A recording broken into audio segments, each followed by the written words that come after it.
Bonjour à toutes, bonjour à tous, bienvenue et ravi de vous accueillir dans ce numéro spécial de LH & Co.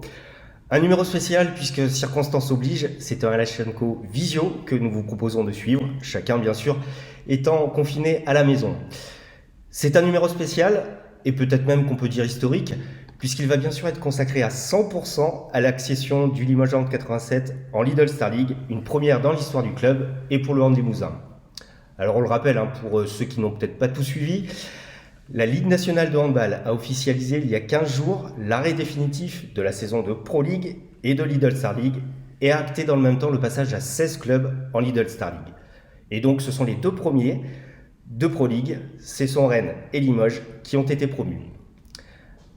Alors à conditions exceptionnelles et mission exceptionnelle, et pour cela évidemment, c'est une palette exceptionnelle d'invités qui seront avec nous. Dans un premier temps, il était d'ailleurs prévu que les majorettes de Limoges ainsi que les filles du Crazy Horse soient présentes. Mais bon, pour un problème d'organisation fort compréhensible, cela n'a pas été possible malheureusement. Et puis aussi, on s'est dit que cela pouvait mettre certains en émoi, donc c'était un risque un peu trop important à prendre. Quoi qu'il en soit, il va y avoir du beau monde qui va être là tout au long de l'émission. Il y aura des joueurs actuels, des joueurs anciens, des historiques, des supporters, des bénévoles. Le président, Alain Aubard, on aura un duel entre la famille Roby et la famille Aubard sous la forme d'un petit quiz. Et puis, on aura une petite surprise également à la fin. Bref, c'est un beau programme qui nous attend. Et comme on dit, à tout seigneur, tout honneur. On va commencer avec les joueurs de cette saison, ceux qui ont validé cette accession. Et pour cette première partie de l'émission, on a tout d'abord avec nous les deux demi-centres, Romain Ternel et Baptiste Calandre, et le jeune arrière-droit, Antoine Léger. Alors tout d'abord, messieurs, la première question à tous, évidemment très importante en ces temps actuels, c'est tout d'abord comment allez-vous, la santé, comment ça va chez vous, tout va bien, la famille ? Salut Xavier, ouais, salut tout le monde, tout va bien chez moi. Romain ? C'est pareil, écoute, on fait comme on peut, et comme on a la chance d'avoir un petit bout de jardin et qui a fait pas trop moche depuis un certain temps, ça va. Mais on a quand même hâte de sortir. Antoine aussi, sous le soleil de Chambéry ? Tout le monde va bien, ouais, ça va. Avec la famille, ça fait du bien. On profite un peu du soleil et voilà, on s'adapte. Bon, parfait. Alors la deuxième question, qui est tout aussi existentielle, c'est la question capillaire. Puisqu'avec ce confinement et les difficultés à aller chez le coiffeur, un point capillaire évidemment s'impose. Messieurs, où en êtes-vous au niveau de votre coupe de cheveux ? Alors apparemment Romain, toi, soit tu as perdu un pari, soit tu as glissé avec ta tondeuse. C'est ça, tu touches rien et tu mets la casquette par-dessus et voilà. Non, on a l'impression que je suis le même, non ? D'accord. Et t'es coiffé, c'est parfait. Non mais il s'est passé quelque chose, t'as perdu un pari, t'as fait quelque chose, non ? Non, j'attends désespérément depuis le début de l'année qu'Antoine Léger me coupe les cheveux, parce qu'apparemment c'était une de ses spécialités. Et du coup, en fait, comme on a été confiné 15 jours avant tous les autres, au bout de 2 mois, ça commençait à être un peu tendu et je devais aller chez le coiffeur juste avant qu'on soit confiné. Donc j'ai dit à ma femme, écoute, ça te dirait pas t'essaierais pas de me dégrader un peu, tu vois, bien derrière les oreilles. Bon, elle a pas fait que derrière les oreilles parce qu'à la fin c'était un enfer. Mais là, ça repousse tout doucement et ça commence vraiment à être dégueulasse. Et je peux vraiment voir maintenant que je suis vraiment très très blanc à un endroit. D'accord. Mais bon, écoute, voilà, Bon. ça va repousser. Voilà, comme on dit, ça va. T'as jamais voulu passer le pas, c'est normal. Bon, merci en tout cas. Plus sérieusement, surtout, on va rentrer dans le vif du sujet. Et je vais tout d'abord donner la parole au plus jeune des trois, Antoine Léger.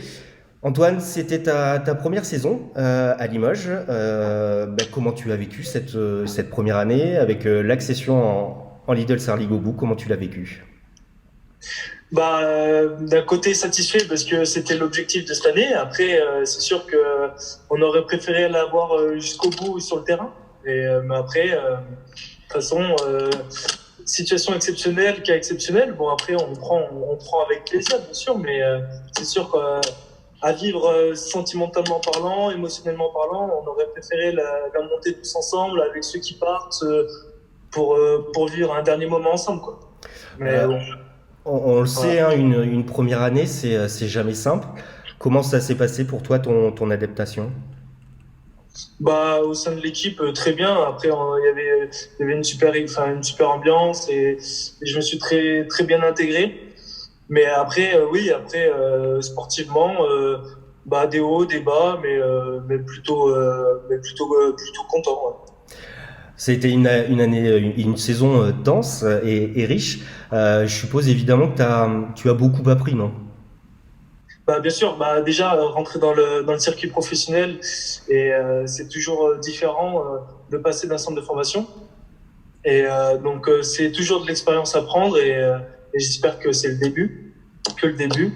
Voilà, après, il y a toujours les anciens comme Rome, Batou et les autres pour m'aider à me construire.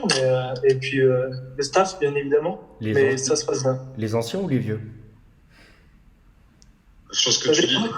On va sortir du déconfinement. Je parle de Romain ou de moi, en fait. On va se revoir. Chose que tu dis. Ça dépend de qui je vais revoir.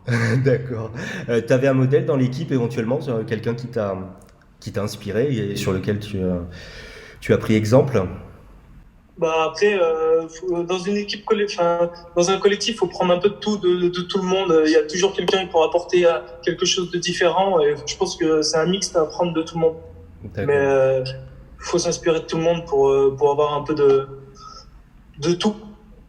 Et l'année prochaine, ça va être la découverte de la Lidl Star League alors pour toi aussi. C'est ça. Bah, à Chambéry, j'ai pu faire 2-3 feuilles pour voir un peu ce que c'était, mais c'est sûr que là, c'est réellement le grand pas et je suis fier de le faire avec Limoges et avec ce groupe-là. Une question existentielle là aussi pour toi, c'est comment tu vis le fait d'avoir une meute de fans qui te suit simplement par rapport à tes abdos? On sait que tu as un don particulier par rapport à ça. C'est dur à gérer, comment ça se passe, voilà. Ah, ça va, on a les coéquipiers pour nous remettre les pieds sur terre, mais on y travaille aussi. C'est un effet de mode, c'est pour le plaisir. Bon, très bien. Baptiste, on va passer à toi. Baptiste Caland, donc, on peut dire pour toi que véritablement c'est une année également, une saison particulière, puisque c'était la dernière de ta carrière. Ouais. C'est très particulier, surtout comment elle se termine. Parce que oui, c'est ma dernière saison en tant que handballeur pro, donc terminer sur une montée, c'est quelque chose d'hyper positif, avec le seul bémol, ce dont on parlait tout à l'heure, c'est que la saison soit écourtée, qu'on n'ait pas pu fêter ça tous ensemble, que ce soit la montée, que je puisse avoir un dernier match, que ce soit à Beaublanc ou à Henri-Normand pour une dernière grande occasion. Ça, je suis un peu déçu pour ça, mais par contre, cette saison est belle parce qu'on monte et qu'il s'est passé beaucoup de choses. On a eu des hauts, des bas, et c'est ce qui fait que ça a été une belle saison. Baptiste, quelque part, est-ce que c'était pas la saison idéale pour terminer en beauté comme ça? Jusqu'au confinement, oui. Ouais. Avec l'espoir de finir premier ou second et aller au play-off et avoir un titre de champion de France de Pro League. Mais oui, terminer sur une réussite, terminer sur des objectifs qui ont été atteints, pour moi, c'est une très belle fin. C'est sans regret que tu mets un terme à ta carrière? Ouais, absolument aucun. C'était le moment pour moi de tourner la page. Alors oui, j'entends beaucoup, pourquoi pas une dernière saison. Alors déjà, on est deux à prendre des décisions et je ne savais pas ce que le club allait pouvoir en penser. Et moi, j'ai été fixé dessus. Ma décision a été prise assez rapidement finalement, sans avoir de regrets, quelle que soit l'issue de la saison. J'avais pris ma décision et j'avais préparé la suite pour être serein suite à cette décision. Surtout que derrière, en plus, tu as un beau projet qui t'attend, une belle reconversion. Oui, c'est ça. Ouais. J'ai un projet qui est en cours de construction. J'espère qu'il va aboutir. qui sera sur Limoges, donc je vais rester sur Limoges et c'est quelque chose de génial cette montée puisque je vais pouvoir assister au match du LH en Star League l'année prochaine. Donc voilà, je serai toujours sur Limoges, mais dans un autre domaine. D'accord. Est-ce que tu as peur quand même malgré tout que éventuellement la compétition te manque? Bien sûr, c'est le. Au-delà de tout ça, je pense que c'est de l'adrénaline des matchs, des grands matchs, surtout à Limoges où on a pu avoir des affiches à Beaublanc ou au Zénith qui étaient extraordinaires avec beaucoup de monde. C'est ces émotions-là qui sont très difficiles à retrouver hors handball, hors sport, pardon. Mais ça va me manquer, c'est sûr. Après, voilà, j'ai pas du tout peur. Je vais trouver d'autres choses pour combler ce manque et m'épanouir autrement. Qu'est-ce que tu retiendras il y a quelque chose qui tu retiendras de ces années à Limoges particulièrement?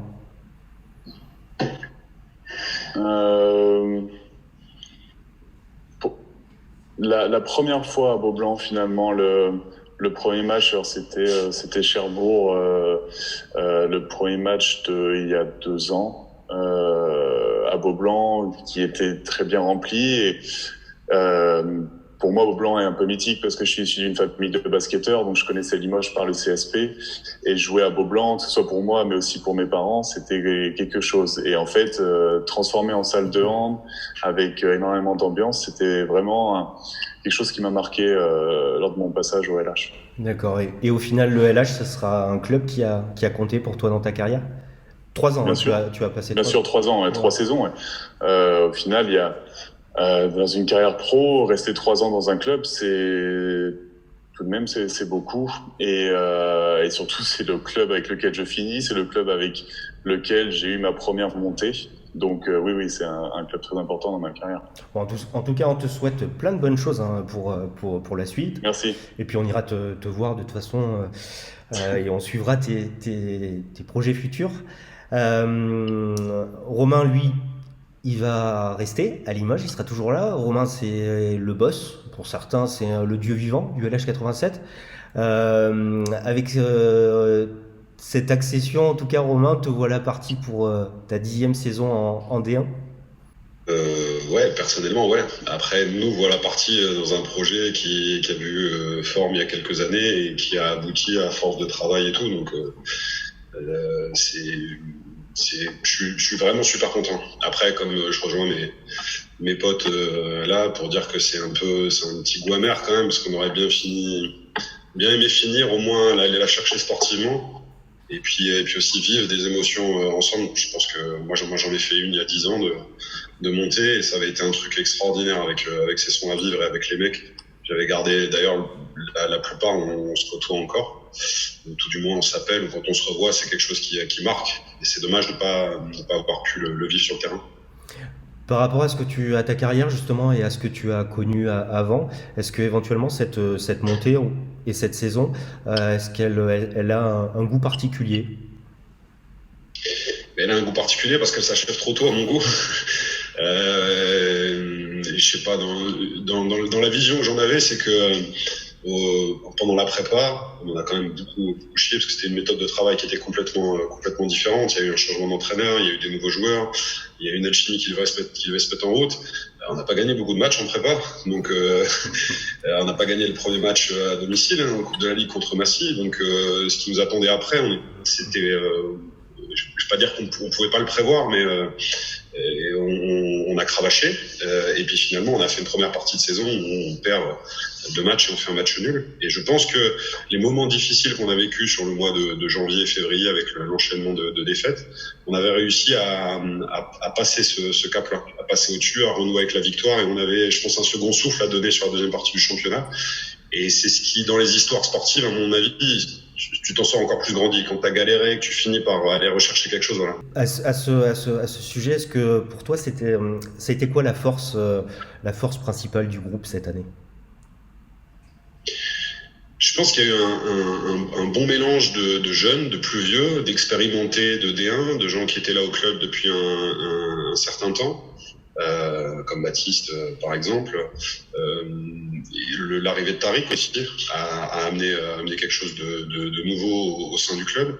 Voilà, c'est un mélange de tout. Il y a pas forcément un joueur ou une méthode qui marche. Je pense sincèrement on n'en a pas trop discuté, on l'a pas trop affiché au début, mais on avait tous l'ambition de vouloir y aller et de vouloir le faire, je pense. Il faudra demander à chacun, mais chacun dans notre tête, on avait cette volonté d'y aller parce qu'on nous a fait comprendre, le président, que on n'était pas pieds et poings liés, qu'on n'était pas obligé de monter cette année, mais que par contre, lui, il y croyait aussi. Et bon, tout ça, voilà, c'est une histoire d'homme, de tout mélanger et de réussir. T'en as un petit peu parlé là tout à l'heure. À la reprise au mois de février après la trêve, vous avez enchaîné 3 défaites de suite. Est-ce qu'à ce moment-là, tu as pu éventuellement être un petit peu inquiet pour la suite et éventuellement l'objectif à tenir? Je sais pas, perturbé, ouais, parce que d'essayer de comprendre pourquoi ça ne marchait pas, pourquoi ça n'allait pas, alors que jusqu'à présent tout allait bien. Ça m'a perturbé de pas réussir à trouver les clés tout de suite pour pouvoir changer.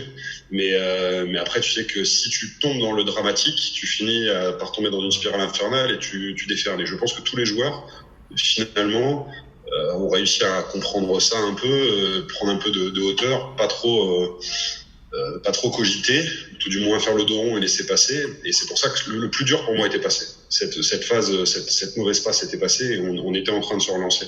Ouais, je ne dis pas qu'on serait allé jusqu'au bout, mais on aurait pu vivre quelque chose de bien. Et encore une fois, faire un dernier match avec les gens qui partent, les gens qui arrêtent, c'est quelque chose qui est important aussi dans la vie d'un sportif. Je pense qu'à chaque fin de saison, il y a comme un livre qui se referme et c'est dommage qu'on n'ait pas pu le vivre cette année. Tu connais, toi, la Lidl Star League, en tout cas la première division. C'est vraiment un monde à part? C'est un monde à part. C'est pas forcément un monde à part pour Limoges, parce qu'il y a des clubs de Lidl Star League qui font pas 4500 places avec une salle aussi énorme, une salle mythique, avec des supporters comme ça. Donc, on n'est pas loin structurellement, voire même on peut y être. Après, dans le défi physique, dans l'intensité des matchs, c'est quelque chose qui est différent. Les effectifs sont beaucoup plus fournis et tout, mais ça se prend aussi. C'est un rythme à prendre, donc on sait que maintenant le plus dur commence. C'est ce qu'on a fait cette année, c'était pas le plus dur, c'est ce qu'on va faire l'année prochaine, qui sera encore plus dur. Dernière question, Romain, c'est peut-être la question cruciale, celle que tout le monde attend. Si on avait d'ailleurs avec nous Spielberg, on aurait pu lancer des effets spéciaux, mais bon, on va rester sobre.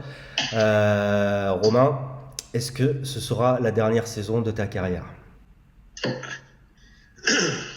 Et ça fait plusieurs fois que tu me la poses celle-là. Je l'aime bien. En fait, je l'aime bien. pour remettre les. Non, mais ouais, mais parce que je l'ai dit à un autre apéro visio dont j'ai le secret maintenant de tous les apéros visio, vu que j'ai l'impression d'en avoir fait 15 depuis la fin du confinement, le début du confinement, pardon. Pour remettre les choses dans leur contexte, c'est que je pense qu'au niveau familial, j'ai fait bouger ma famille pendant des années et des années, et que maintenant on est bien ici. On est bien à Limoges. Donc je vois pas pourquoi, si jamais le club décide que il me reste un contrat l'année prochaine et voilà, décide qu'il faut passer à autre chose, un changement de joueur, de cycle, parce que je commence à me faire vieux un petit peu, voilà, je l'accepterai totalement, mais j'irai pas rechercher quelque chose ailleurs, je pense. Maintenant, on est sûr de rien. Je sais pas ce qui peut m'arriver du jour au lendemain. Et puis si le club veut continuer, voilà, mais ça sera certainement mon dernier club professionnel. Voilà. D'accord, donc écoute, on attend la suite. Tu nous tiendras au courant, de toute façon, évidemment. Oui, t'inquiète pas, je dis que tu serais le premier au courant. Bon, parfait. Bon, merci en tout cas à vous trois d'être passés dans ce LHNCO Visio spécial. Bonne bière, bon apéro, parce que je pense que... Oui, c'est santé quand même à tous. Hein alors, mais pour être très franc, je suis à l'eau. Ouais. Donc, Antoine, t'as pas un petit jus de carotte ou un truc comme ça? En ce moment, t'es bien dans le... Mais restez quand même avec nous parce que... Restez quand même avec nous parce qu'en fait on a 2 fidèles supporters qui sont avec nous, Emmanuel et Denis.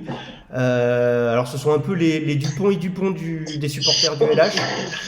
Donc voilà. Emmanuel, Denis, merci de nous avoir rejoints, merci d'être avec nous. Racontez-nous tout parce qu'il paraît que vous êtes en lévitation depuis l'annonce de la montée et de l'accession à Lidl Star League. Comment ça va? Est-ce que vous redescendez un peu ou c'est compliqué? Denis, vas-y, honneur aux anciens. Merci Denis d'être là. Oui, je suis ravi, même si, je sais pas, en tant que sportif, ça doit être un peu frustrant de gagner, de monter comme ça, mais c'est une bonne chose parce qu'on va voir enfin des vrais joueurs sur le terrain, quoi, en face. Manu, ta réaction?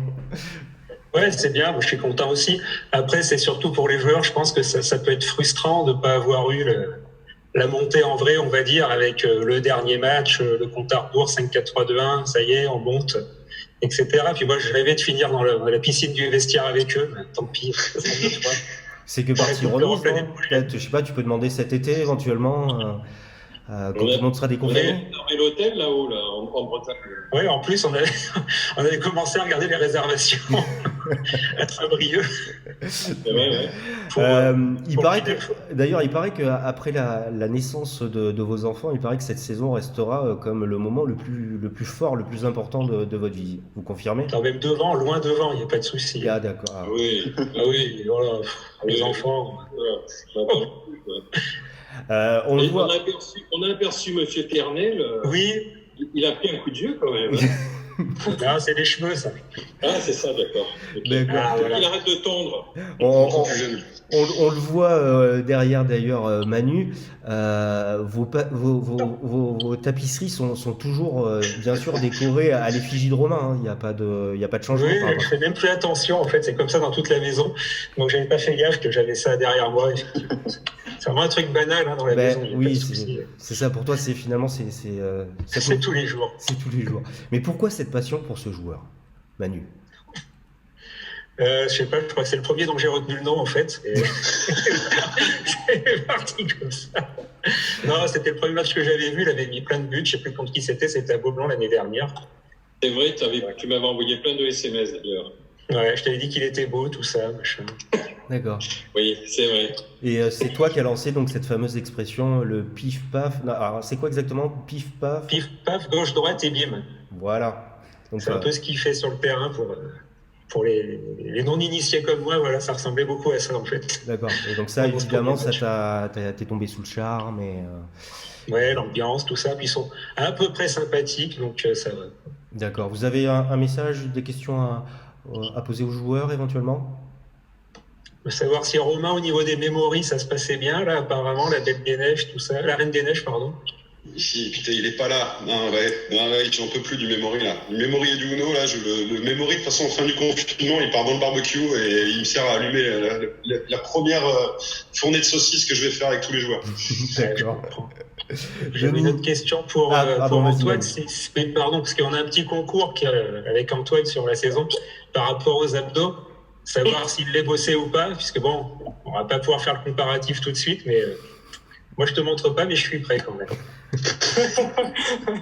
Je pars sur un summer body pour te concurrencer, mais je pense que je suis encore loin quand même. Je note summer body. Tu iras sur Google Traduc. Ça... Denis, un petit mot. Qu'est-ce que tu veux dire? Écoute, moi je suis ravi, hein, sincèrement. C'est bien, ça va faire bouger pas mal de choses là à Limoges. Là, ça va être, on va voir en plus là des belles équipes. Putain, j'ai regardé sincèrement le niveau supérieur. J'ai pas vu une équipe qui était mauvaise, quoi. Donc, moi, ça fait peur. Hein. Je sais pas comment ils appréhendent ça, les joueurs, cette montée, si ils ont commencé à y réfléchir ou pas. J'aimerais bien savoir ça. Eh ben alors, messieurs, Romain, Antoine, comment une petite réaction? Je t'ai dit, on verra l'année prochaine. Pour l'instant, il va falloir qu'on récupère les 2 mois d'arrêt qu'on a eu. Donc voilà, et puis après on verra. Non, ça va être plus costaud, c'est sûr. Mais après, ça va être encore plus intéressant aussi pour le public, parce que pour le coup, il y aura des vrais stars, des vrais de vrais. Et voilà, on pourra se comparer. Mais je pense qu'on a vraiment, avec l'équipe qui est construite là, il y a moyen de tirer son épingle du jeu. Un petit message justement et éventuellement aussi au président concernant les transferts, quels seraient vos souhaits autres pour votre abonnement, pour les loges VIP éventuellement? Est-ce que vous aviez des attentes particulières? Non, mais pour l'instant je sais pas. Et là, moi je suis incapable de me prononcer par rapport à ça. Donc, je laisse. Jusque-là, ils ont fait du bon boulot parce qu'ils sont arrivés en première division. Quand ils ont repris le club, il était loin. Donc, donc pourquoi leur donner des conseils, quoi, a priori. Bon, je vois qu'Antoine va bien. Ça fait plaisir de le voir. C'est cool. D'accord. Et vous reprenez votre abonnement vous reprenez votre abonnement, évidemment, pour l'année prochaine. Oui, bien sûr. Ah bah, on va pas louper ça, quoi. On va pas louper ça. Manu, un mot. Mais on sourira peut-être moins sur certains matchs, quoi. Je pense que ça va être... Mais bon, j'y crois. Le maintien à fond. Il faut... Manu, un mot également. Tu veux un message au président pour ta loge VIP? Non, c'est bon de rester comme ça. De toute façon, c'est Denis qui m'invite la plupart du temps. Ça me coûte pas grand-chose. Par contre, je suis assez impressionné par leur régime parce que j'ai vu passer au niveau de Baptiste et Romain là, des verres qui comportent je ne sais pas quoi là pendant qu'on discute. Et sachant qu'on enregistre, là, il est 8h du matin, je trouve que c'est quand même super tôt. Je suis vraiment épaté sur la condition. Non, c'est de la récup, c'est leur boisson de récup. Alors que je suis sûr qu'Antoine, lui, a une petite bouteille de Vittel ou un truc comme ça. Ouais, il est comme ça, Antoine. Bon. Ça s'entretient, des abdos. Hein. Bon, très bien, mais merci en tout cas à tous d'avoir été présents, merci d'être venus. Un vrai plaisir, autant pour les joueurs que pour les supporters. Et puis on va enchaîner sur la suite avec les autres. Merci vraiment d'être passé, félicitations à vous tous. Et puis on se dit à la saison prochaine pour la suite des aventures. Merci à vous. Allez, bon courage. Un gros cœur, oui, Manu. Un gros cœur. Encore un. À bientôt. Allez, au revoir. Au revoir. Salut. On enchaîne et puis un club, c'est aussi une histoire, c'est un passé. Et ce sont 3 historiques, on peut dire du LH, qui sont avec nous. On a d'abord Jonathan Roby, qui a été joueur et qui est aujourd'hui coach adjoint, aux côtés de Tariq Ayatoun. On a Lionel Firmigier, qui a également été joueur et qui est aujourd'hui coach de la réserve. Et puis bien sûr Nenad Stanic, entraîneur pendant 11 ans de l'équipe 1 du LH et qui est aujourd'hui directeur sportif du club. Ben, messieurs, première question à vous aussi. Quel sentiment vous inspire cette montée comment vous l'avez vécu Lionel, par exemple, on va commencer par toi. Qu'est-ce que tu ressens à l'évocation de cette accession?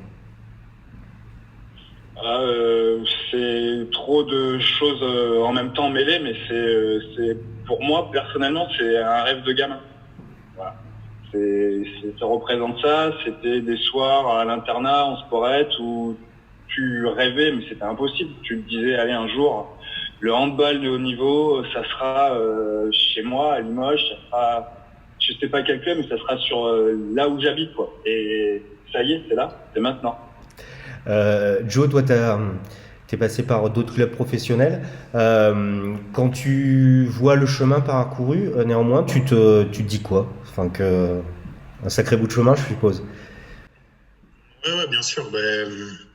J'étais pas là au tout début du club, mais c'est vrai que quand je suis arrivé, on jouait encore à Buxerolles dans la vieille salle et des fois devant 15 personnes. Donc, quand on voit qu'après, maintenant, on arrive à remplir des Zéniths et Beaublanc et puis en plus là c'est vrai qu'il y a cette montée en Star League et franchement c'est comme dit Lionel, c'est incroyable, c'était un rêve d'enfant quoi, d'avoir ça à Limoges. Nenad, pour toi qu'est-ce que ça représente? Après moi je dois avouer que c'était pas mon rêve d'un gamin d'avoir un niveau à Limousin. Mais tu es presque un Limousin maintenant d'adoption. Oui, je suis presque un Limousin. Juste pour compléter, j'étais 11 ans entraîneur, mais 2 ans avant joueur. Exact, ouais. Exact. Et puis il y a une petite anecdote avec tous les 3 ici, Joe, Lionel et moi. Mais on se connaît depuis mon arrivée à France parce que c'était au Girondin Bordeaux. D'accord. Et j'étais très bien accueilli par tous les deux parce qu'ils étaient aussi entre les guillemets un peu à l'étranger à Bordeaux. Et notamment Lionel et Jonathan et tout, tu vois la petite histoire. Comme quoi, aujourd'hui, on a évolué tous ensemble dans un club, plutôt dans la région, qui est aujourd'hui mon région aussi, et d'avoir au niveau, quand on connaît l'histoire, de LH, imaginez au niveau, c'était vraiment quelque chose de très loin, mais finalement, petit à petit, ça s'est réalisé. Et je suis très fier de ce club il a réussi de faire depuis que je suis là. Quelque part, est-ce que vous aviez éventuellement imaginé un jour que, même si c'était un rêve, comme vous l'avez dit, mais est-ce que vous aviez éventuellement imaginé un jour que le club arriverait à ce niveau-là? Quand il a débuté, en franchissant les étapes. Moi, je vais parler, moi, j'ai commencé à y croire vraiment quand on est monté en D2.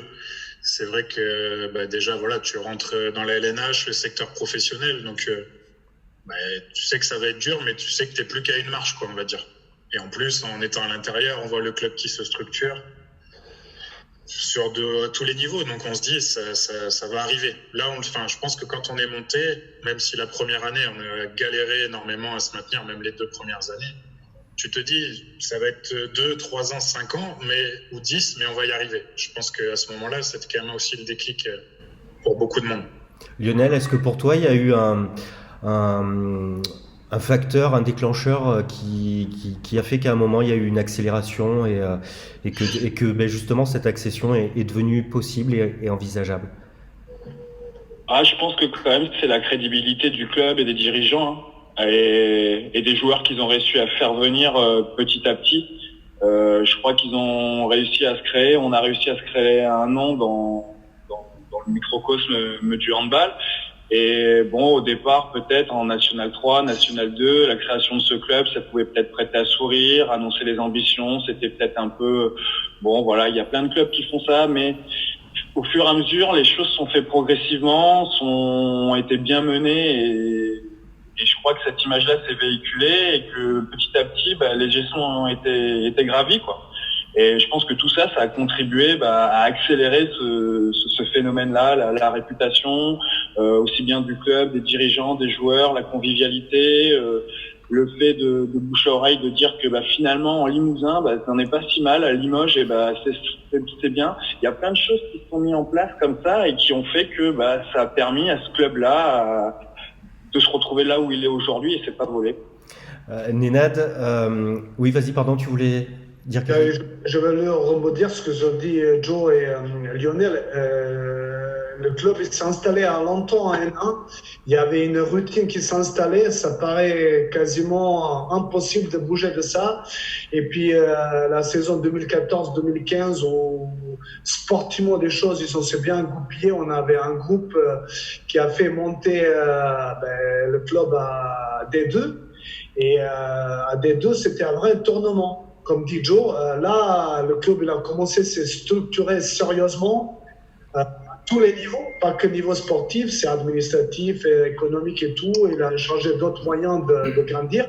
Et là, tout était après beaucoup plus facile à envisager et d'arriver aujourd'hui là. Pas simple, sûr, mais il y avait une dynamique qui s'est lancée petit à petit et chaque année ça grandit. Et ce objectif est devenu une réalité. Pour dire une chose, à ENA, on avait des fois du mal à recruter le joueur et faire venir à Limoges parce que c'était une désert au niveau d'handball, c'était un point perdu. Et bien aujourd'hui, on est complètement opposé. C'est devenu un centre entre les guillemets, en tout cas dans la Nouvelle-Aquitaine, de performance d'handball de haut niveau, qu'il y a beaucoup de joueurs qui aimeraient bien être partie de ce projet.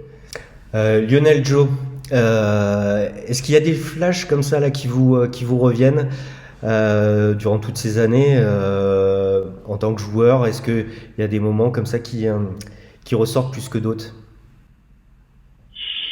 Des moments, je sais pas, mais après, il y a tellement de choses, mais c'est des paradoxes. C'est les vestiaires de Buxerolles, les douches de Buxerolles, où tout le monde a plus ou moins peur de mettre les pieds dans ces douches et d'en arriver à Henri Normand, où c'est des casiers, c'est du luxe. C'est les repas d'après-match on se cotisait tous, le club nous remboursait et c'était des sandwichs à la sortie des gymnases en N1 et chacun à tour de rôle on faisait les courses pour les repas à l'extérieur et maintenant c'est service 3 étoiles. Enfin, voilà, c'est toutes ces choses-là qui ont des bons souvenirs et te dire d'où t'es parti, d'où on en est arrivé et après les anecdotes avec les différents collectifs, il y en a tellement. Voilà, je sens que tu as envie d'en sortir une là, non? Non, mais quand le tournament, tu vois, il y a des fois c'était compliqué avec Nenad dans des moments chauds de managerat, des choses importantes de se dire et une petite faute de langage, un petit accord mal placé et finalement la défense à étagère, tu vois, ça a resté longtemps. Ah ouais, voilà. D'accord, étagère, ok. D'accord. Et on devait s'étager, mais peut-être pas assez comme il le fallait en tout cas. Donc la défense étagère, des trucs comme ça. Quoi. D'accord. Joe, t'as envie de balancer aussi, toi? T'as une petite... C'est vrai que ce qui me venait aussi, c'était les erreurs de Nenad. T'es en train de rougir là, par contre, Nenad. Mais parce que c'est vrai que dans les bons comme dans les mauvais moments, c'était des trucs sur lesquels on rigolait beaucoup après les matchs notamment. Et c'était de bonne guerre, quoi. D'accord, donc défense étagère et puis l'autre c'est tournament? Le tournament, il y a des tournaments des fois dans la vie, dans la carrière des joueurs. Ah, d'accord. Nenad, juste brièvement, t'as basculé cette année sur ton nouveau rôle de directeur sportif. Comment tu l'as appréhendé? Est-ce que, voilà, avec ce nouveau costume, ça se passe bien? Oui, ça se passe très bien. Le club, il était arrivé à la phase où il fallait continuer de se structurer sportivement davantage. Il y a une centre de formation qui est un vrai objectif de création de centre de formation. Et puis aussi, à manière générale, améliorer la formation au LH 87 pour préserver les meilleurs niveaux, le moins 18 championnat de France, créer centre de formation, alimenter équipe réserve, avec un objectif d'alimenter après équipe première. Donc c'est aussi un métier que j'ai découvert, que je m'épanouis beaucoup au quotidien. Et puis la formation que j'ai poursuivie tout de suite, c'est le Centre de droit économique de sport, me fait beaucoup de bien là-dessus. Et je pense que c'est tout à fait cohérent aussi mon poste avec le projet de développement de club en même temps. Et puis c'est un tournement dans ta vie aussi et dans l'histoire de club, donc c'est important. Vous restez avec nous parce qu'il y a également deux anciens, parce qu'on va remonter même encore un peu plus loin, deux anciens joueurs qui nous ont rejoints, qui sont avec nous. Deux joueurs qui ont fait partie de l'aventure de la montée en Pro D2 en 2015 avec Hugo Aïtsalia, salut Hugo, et Omar Benali, salut Omar. Salut à tous. Comment allez-vous? Très bien, impeccable, merci. Impeccable. Ça va. Bon, là aussi c'est pareil, un petit mot par rapport à cette accession. Qu'est-ce que ça vous inspire? Comment vous l'avez vécu? À distance, bien sûr, mais comment vous l'avez vécu? Allez, commence l'ancien. C'est la parole à Hugo. Bon, je commence. Allez, Hugo, le barbu. Écoute, super. Moi, j'étais super content déjà de voir que l'image était super bien. Bon, je suis pas étonné parce que c'était hyper bien classé et tout, et j'ai suivi vraiment la saison un peu de loin. Mais voilà, toujours en regardant, je suis à fond les actualités. J'ai quelques joueurs un peu qui m'ont contacté et tout, mais enfin c'est exceptionnel, quoi, parce que quand on revoit un peu le parcours et que, enfin moi je vois juste mon arrivée à moi quand on est arrivé, les déplacements qu'on faisait, tout ça et tout, et comment le club il a évolué, et que même moi il y a des joueurs à Barcelone qui m'en parlent et qui me disent ouais on est allé à Limoges, on a été invité au Zénith, on a vu les matchs, on a vu ci, on a vu ça. Donc ça c'est cool. Moi je suis super content pour le club et puis pour tous ceux qui ont travaillé pour la montée, quoi. Omar, ta réaction? Très heureux hein, pour le LH. De savoir que le club depuis pas mal d'années essaie de se battre pour les échelons petit à petit. Ça n'a pas été facile et voilà, ça a été un aboutissement cette année en Star League, en Liga Star League. Et il y a eu un travail de forte manière pour président, du staff, des joueurs.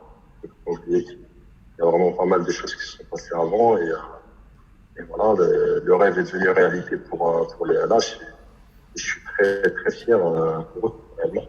Est-ce que quelque part vous n'avez pas le sentiment de faire partie un petit peu de cette montée, d'une façon indirecte et tout ça, mais est-ce que voilà, vous faites partie de l'histoire, vous étiez dans l'équipe qui a permis l'accession en Pro D2 en 2015, est-ce que vous avez le sentiment de faire un petit peu partie aussi de cette accession en Lidl Star League? Moi, personnellement, la Lidl Star League, peut-être pas, parce que bon, on fait partie du club, je vais pas dire jusque dans l'ADN du club, mais bon, on a fait monter le club jusqu'à, entre guillemets, la D2, ce niveau, et on est vraiment passé dans le niveau vraiment, je veux dire, professionnel et élite, vraiment, parce que la N1, c'était un peu différent. Mais après, voilà, faut pas enlever tout le boulot qu'ils ont fait les joueurs cette année, là.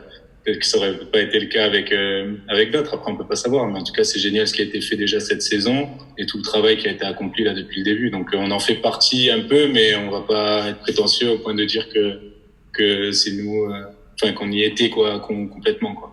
Alors, Lionel nous a parlé des défenses étagères. Est-ce que vous avez des anecdotes, des petits souvenirs à nous raconter, des petits souvenirs à nous raconter où il y a prescription maintenant, mais voilà, c'est l'heure de balancer.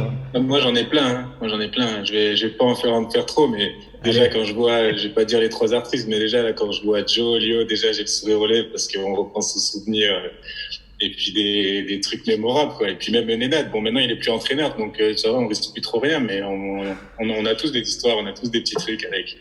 Et ouais, on a tous des petits souvenirs. Mais c'est vrai que ce qui est génial, c'est que juste raconte-en-nous une au moins, enfin racontable, hein, par contre, hein, pas. Non, mais enfin moi je sais plus un peu le collectif dont moi j'ai parlé un peu du tout. Une anecdote, c'était déjà, je me rappelle, il y a une année où on partait faire les déplacements, on devait prendre nos voitures juste seuls, et on s'était cotisé déjà pour donner chacun 5 € pour faire le déplacement, pour qu'on achète la bouffe et tout.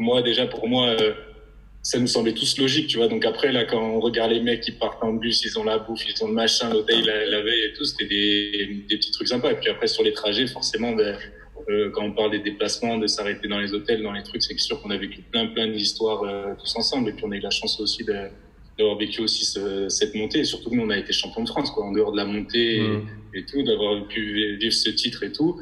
Il y en a plein qui montent, qui vont en D1, qui arrivent à faire des montées et tout, mais il y en a très peu qui se font champions. Donc ça aussi, c'était un truc dont on se rappelle. Mais après, pour toutes les anecdotes, il y en aurait trop à dire. Mais voilà, en tout cas, ça me fait sourire de les voir tous à regarder leurs chaussures là, en essayant pas rigoler.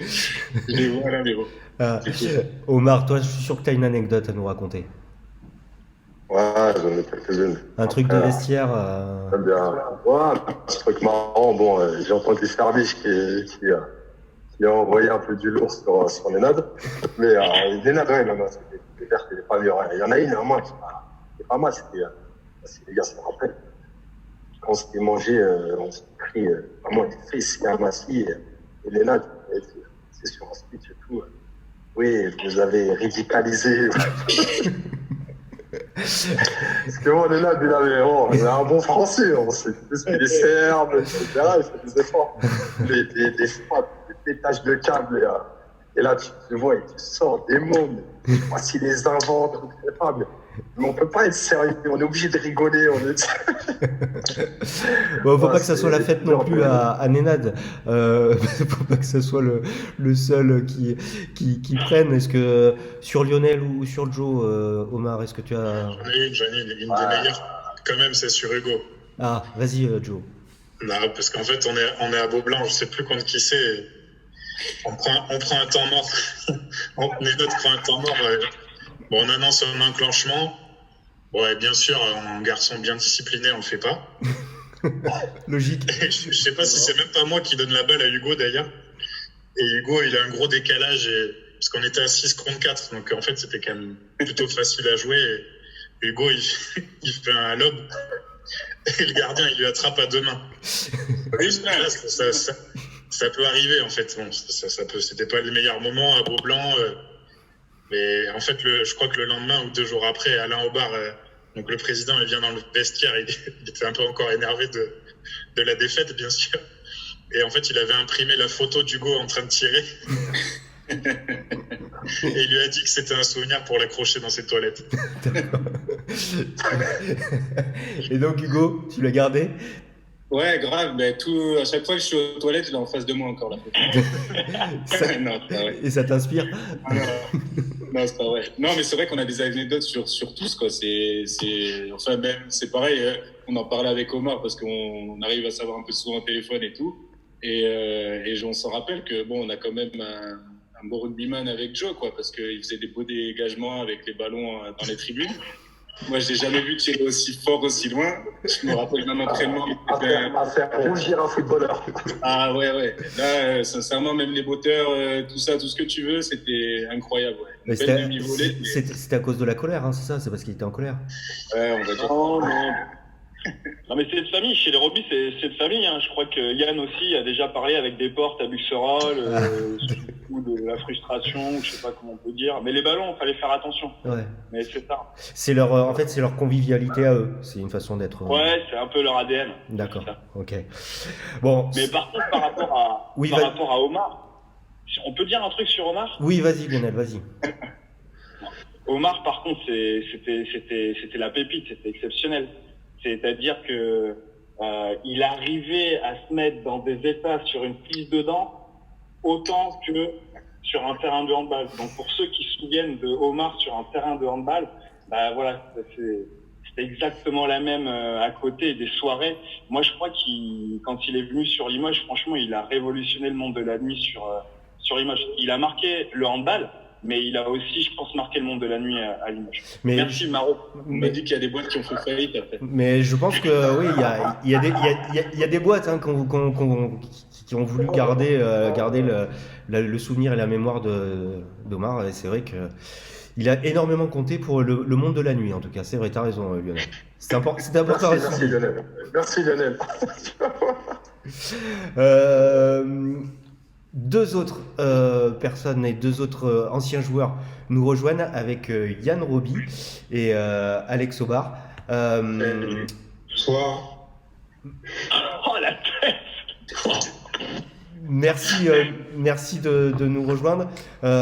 En tout cas, on va laisser tous les autres intervenants et on va passer à la suite. En tout cas, Joe, Lionel, Omar, Hugo et Nenad, ça aurait été merci infiniment et ça serait un plaisir de parler, de continuer à parler et de raconter toutes ces anecdotes avec vous pendant 2 heures. Je pense que ça serait pas trop, je pense même 2 heures. Merci mille fois en tout cas hein, d'avoir été avec nous. Et puis à l'occasion, on pourra même refaire une autre émission. Merci infiniment d'avoir été avec nous. Et puis on se dit à bientôt pour avoir de vos nouvelles.